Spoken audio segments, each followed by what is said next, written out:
All right, we are back. We're going to do some more systems of equations solving problems.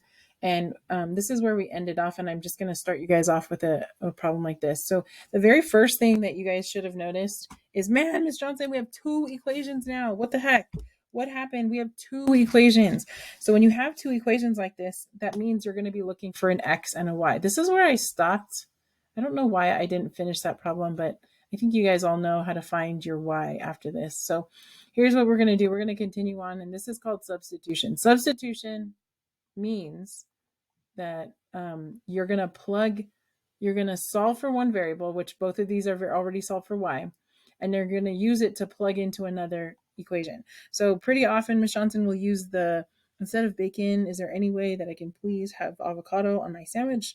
That one works really well. Another one that works really well is if you ever play sports. I played basketball. And so what would happen is when, someone got tired, you can sub in that person that has the same position. I would never sub in, say, like the center for the point guard, right? Because that's not their job. So all I'm going to do is I'm going to say, instead of writing this y right here, I'm going to write this instead. Every time I see a y, or hey, instead of bacon, can I please have avocado? So every time I see bacon in this sandwich up here, I'm going to write avocado instead. Okay. I also introduced you to a form of syllogism logic, which says I think I said this was like, this is Miss Johnson. Miss Johnson has as much money as you do. Miss Johnson has as much money as your best friend in the whole wide world. What does that imply? It means that you and your best friend, so x minus 3, oops, is equal to negative 2x plus 9. So bam, if you wrote this equation, right? If you wrote this equation right here, then you're done. Because now I transported you back in time to 8th grade, and you all can do this equation. You can all solve this equation. Okay, so I don't like x's on both sides. So what should I do?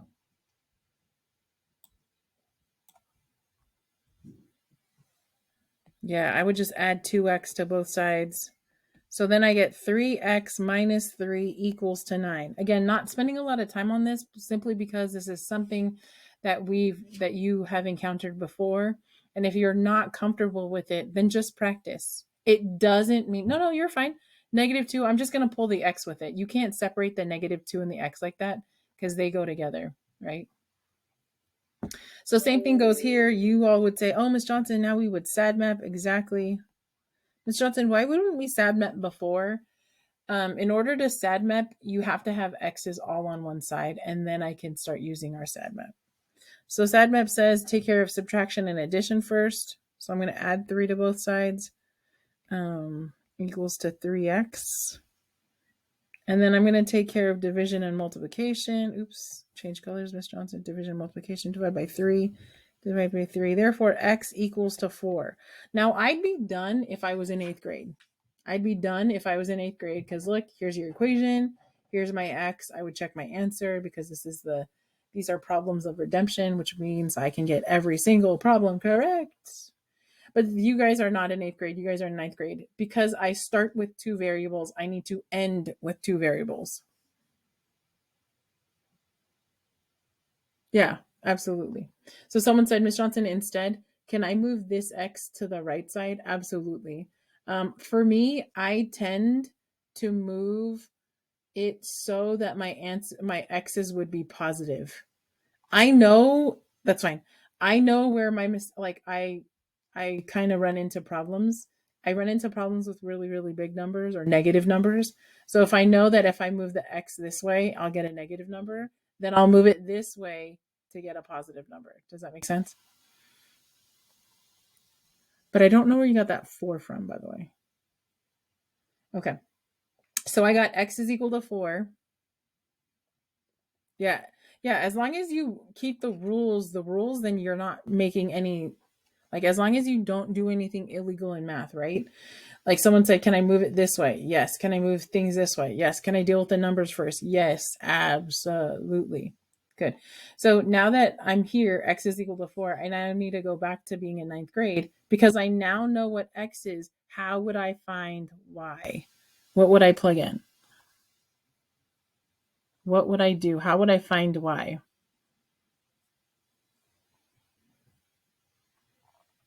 Yeah, just plug it into one of these. Okay, this is where you get choice. Do you want to plug it into the first one or the second one? If you know Miss Johnson, which one would she choose? The first one or the second one?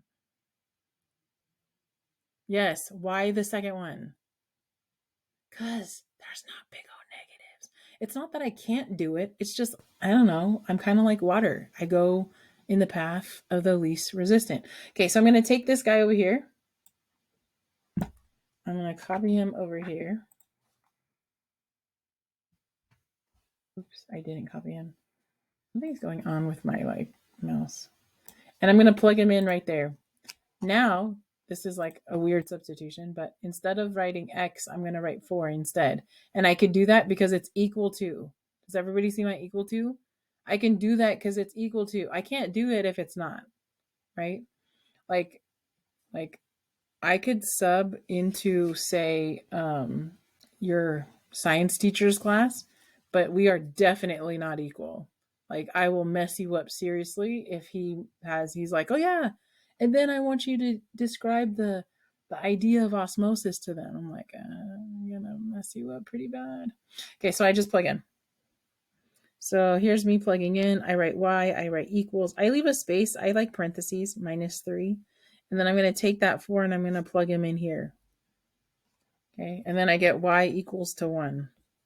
Okay, last little bit here. Miss Johnson likes when her answer is written in the form of x comma y because it reminds you that this is a point.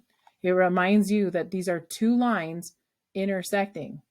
Okay, just in case we don't remember what this means.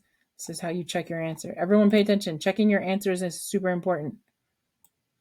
So all I'm going to do is I'm going to plug these two things in here. The nice thing is that they're solved for y, so I don't even have to do anything. So I get -2x plus 9.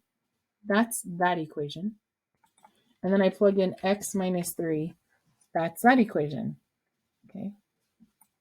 What do you notice in this picture? What do you see in this picture? Where they intersect.